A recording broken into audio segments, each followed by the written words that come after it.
What they have given, Pintu takes 6 days more than those of Nishu to complete a certain work.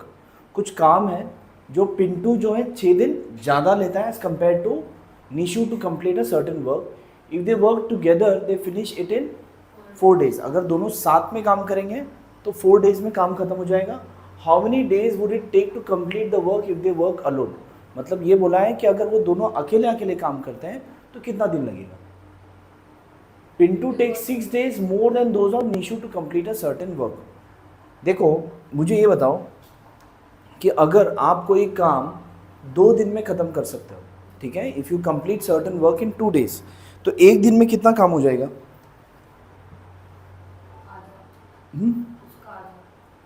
और अगर आप कोई काम अगर 3 दिन में ख़त्म करते हो तो एक दिन में कितना काम खत्म होगा?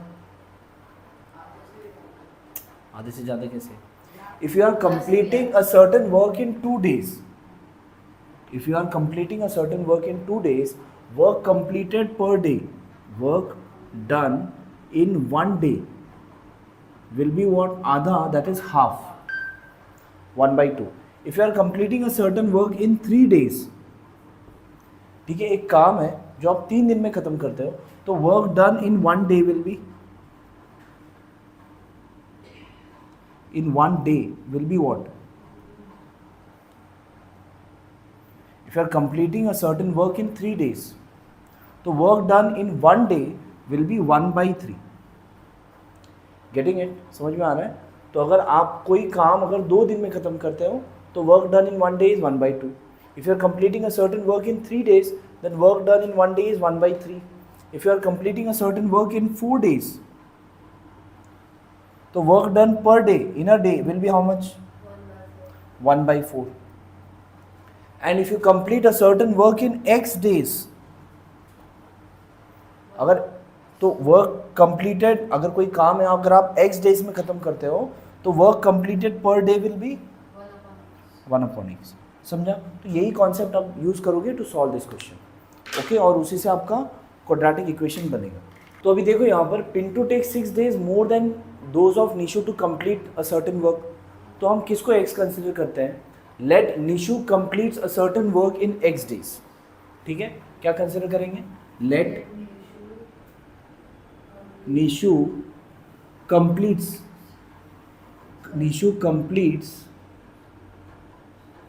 Certain work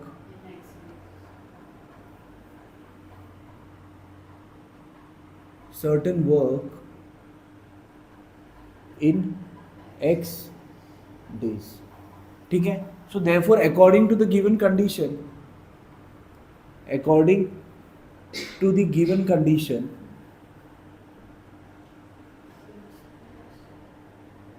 work completed, so Pintu completes the work in how many days? 6 days more than those of Nishu. तो क्या होगा? Pintu completes the work in how many days? क्या होगा? कितना होगा? अगर निशु x डेज में कंप्लीट कर रहा है, राइट? हाँ, x plus 6 days, बराबर? x plus 6 days he will take. If they work together, they finish it in 4 days. ठीक है, अब Nishu completes a certain work in x days and Pintu completes the certain work in x plus 6 days. And if they work together, they finish it in 4 days. ठीक है,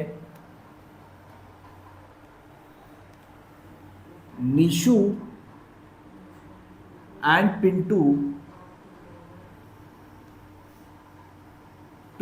together completes the work in 4 days. दिया है, if they work together they finish it in 4 days. 4 दिन में काम खत्म हो जाएगा. So if Nishu and Pintu together completes the work in 4 days. अब क्या है, इतना दिन हमें पता है. क्या पता है? कि निशु जो है x डेज लेता है काम करने के लिए, पिंटू x plus 6 डेज लेता है, और अगर दोनों साथ में काम करते हैं तो 4 डेज लगते हैं. तो ये बताओ मुझे, work completed by Nishu in 1 day will be how much? Work completed by Nishu in one day will B how much? 1/x, बराबर।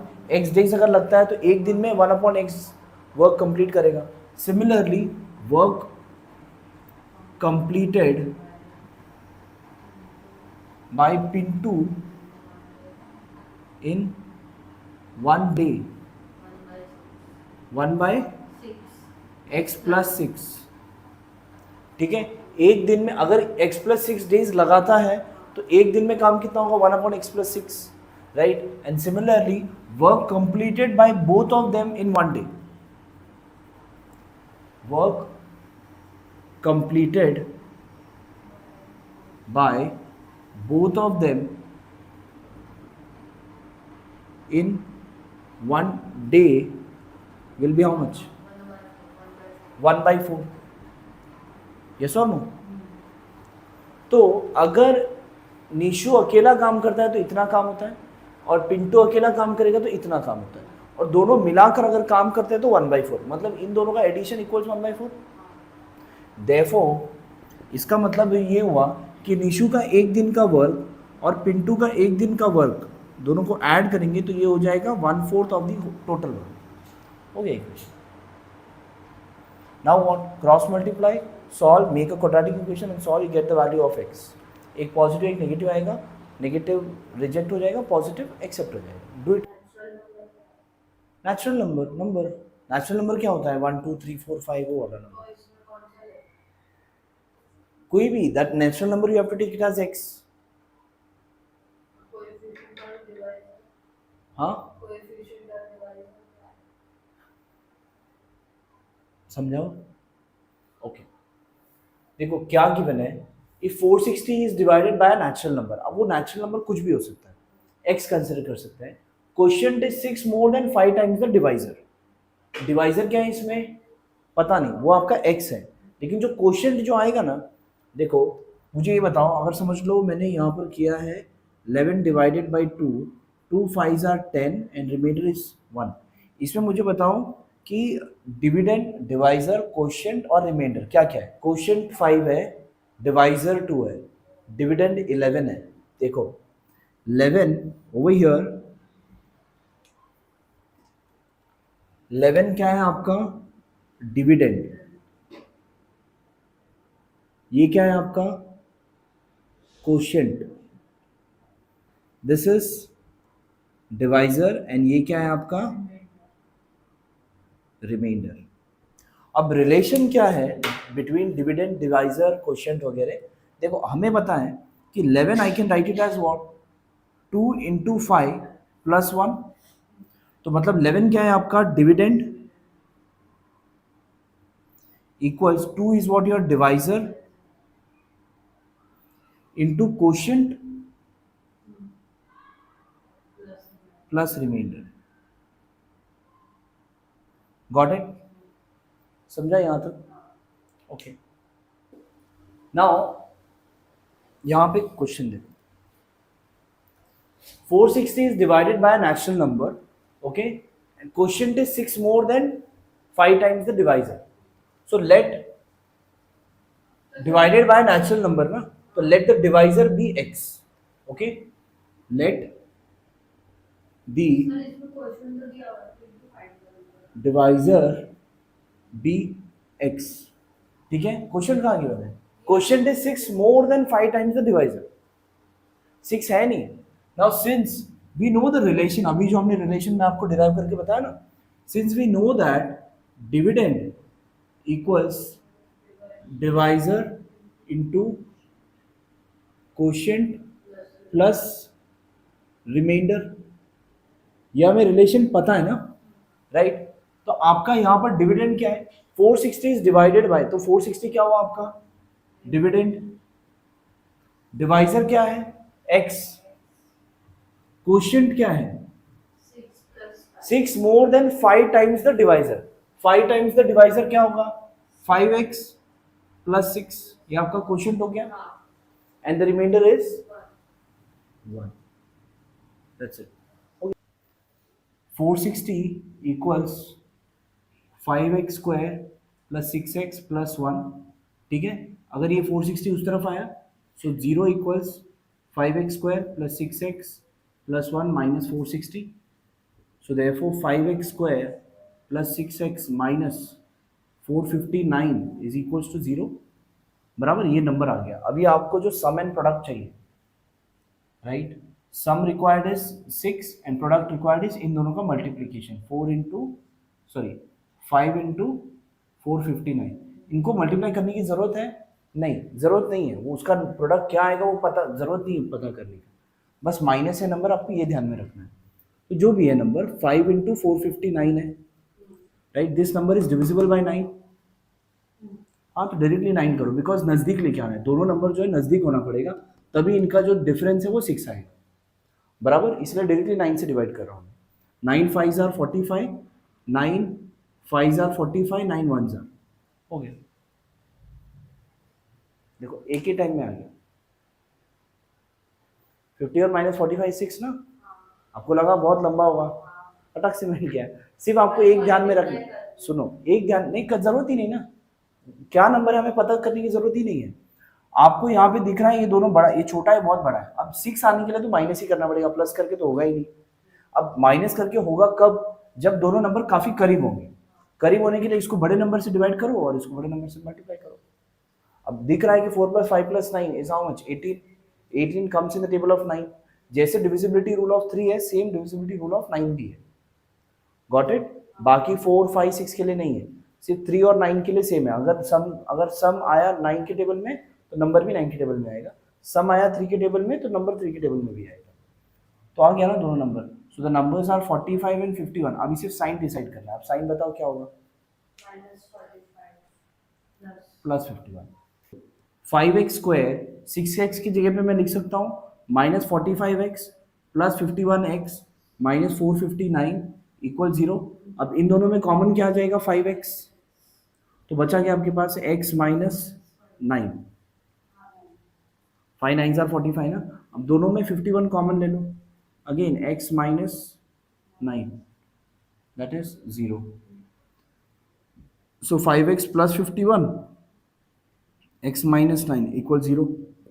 So therefore 5x plus 51 equals 0 or x minus 9 equals 0. Now therefore x equals minus 51 by 5 or x equals 9. अब x है क्या, divisor. अब divisor क्या है, natural number है. Since x is a natural number, therefore x is not equals to minus 51 by 5. Therefore x equals 9.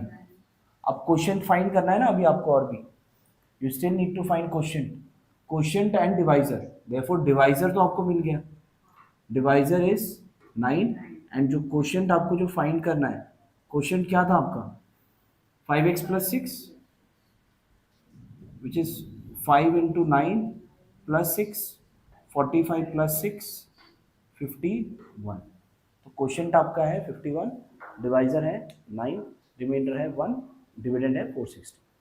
Now what is given over here in the adjoining figure, ABCD is a trapezium. Trapezium हम किसे बोलते हैं, what is trapezium? नहीं बेटा, अगर किसी भी quadrilateral का अगर कोई दो साइड अगर पैरेलल है, if two sides of the quadrilateral are parallel, then the quadrilateral will be said as a trapezium. So in the adjoining figure, quadrilateral ABCD is a trapezium. आपका ये क्या है, trapezium है. Now AB is parallel to CD and its area is given. What is the formula for area of trapezium? Area of trapezium का formula है, that is, अगर समझ लो ये A है, समझ लो ये ABCD है ना, ठीक है. तो एरिया ऑफ ट्रेपीजियम का फॉर्मूला है half into sum of parallel sides, sum of parallel sides into height. ठीक है, जैसे कि अगर इस क्वाड्रिलैटरल का करना है तो half into sum of parallel sides, आपका AB and DC parallel sides हैं तो AB और DC को ऐड करना पड़ेगा, और इंटू हाइट, हाइट जो होगा the distance between the parallel lines. अब डिस्टेंस बिटवीन पैरेलल लाइंस जो भी है, यहाँ पर AM है तो AM आ जाएगा. ठीक है, आपको ये वाला इक्वेशन बनाना पड़ेगा और इसका एरिया आपको गिवन है. ठीक है, यहाँ पर कुछ डायमेंशन आपको गिवन है, क्या बोला इन्होंने, ये दोनों डायमेंशन क्या है, x-2 x-2 ट्रेपीजियम है और दोनों यहाँ पर दो लाइन दिया है, इसका मतलब क्या है कि दे बोथ आर इक्वल। उसके बाद is a trapezium where AB is parallel to CD and its area is 33, इसका एरिया कितना है 33। From the information given in the figure find the length of all sides of the quadrilateral ABCD, fill in the empty boxes to get the solution. ठीक है, आपको वो boxes तो वापस करो, वापस पहले हम खुद से करने की कोशिश करते हैं। अब देखो ये वाला साइड x-4 दिया है, ठीक है, ये वाला साइड x-2 है तो ये भी x-2 होगा, यस। और आपको क्या फाइंड करना है, और आपको एरिया गिवन है, ठीक है।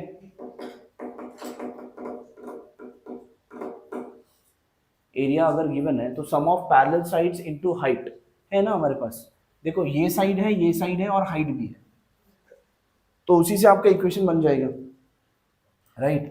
नाउ अभी इसमें लेट वगैरह करने की जरूरत नहीं, बिकॉज ऑलरेडी गिवन है, एक्स वगैरह सब ऑलरेडी गिवन है। Now since area of trapezium का फॉर्मूला है that is area of trapezium equals half into sum of parallel sides into height, ये आपका क्या है formula. Now area of trapezium आपको गिवन है that is how much 33 equals half into sum of parallel sides. अब इसमें parallel sides कौन कौन से हैं, AB and DC are your parallel sides. अब AB का वैल्यू क्या आएगा x, और दूसरा जो पैरेलल साइड है वो कितना है 2x प्लस 1, दोनों ऐड कर दिया इनटू इट्स हाइट, हाइट कितना है, हाँ x-4, that's it. What you have 33 equals half into x plus 2x is 3x plus 1 into x minus 4 बराबर, ये हाफ इस तरफ ले लो तो 66 हो जाएगा, और इन दोनों को मल्टीप्लाई करना होगा 3x plus 1 into x minus 4 बराबर। सो 66 equals 3x into x minus 4 plus 1 into x minus 4 बराबर। सो 66 equals 3x square minus 12x plus x minus 4, 66 equals 3x square minus 11x minus 4, ये इस तरफ लेकर जाओ, 0 equals 3x square minus 11x minus 4 minus 66, therefore 0 equals 3x square minus 11x minus 70. What you have 3x square minus 11x minus 70 equal 0, ठीक है। Sum and product, sum required is minus 11, product required is 70 into 3 जो भी है minus में। चलो इसका answer भी हमें पता है कि माइनस 210, ठीक है। तो 70 इंटू 3 है, 2 से डिवाइड करो 35, 2 से मल्टीप्लाई करो 6, 5 से डिवाइड करो 5 7 जार, 5 से मल्टीप्लाई करो 30, 2 से डिवाइड करो 15, 2 से मल्टीप्लाई करो 14 बराबर। इसमें कहीं पे भी 11 नहीं आ सकता, राइट। 3 से डिवाइड करो 5, 3 4s are 12, 3 1s are 3 4, 2 से डिवाइड करो 21, 2 से मल्टीप्लाई करो, आ गया, आया ना, that's it. The two numbers are 21 and 10, और साइन क्या होगा -21 + 10,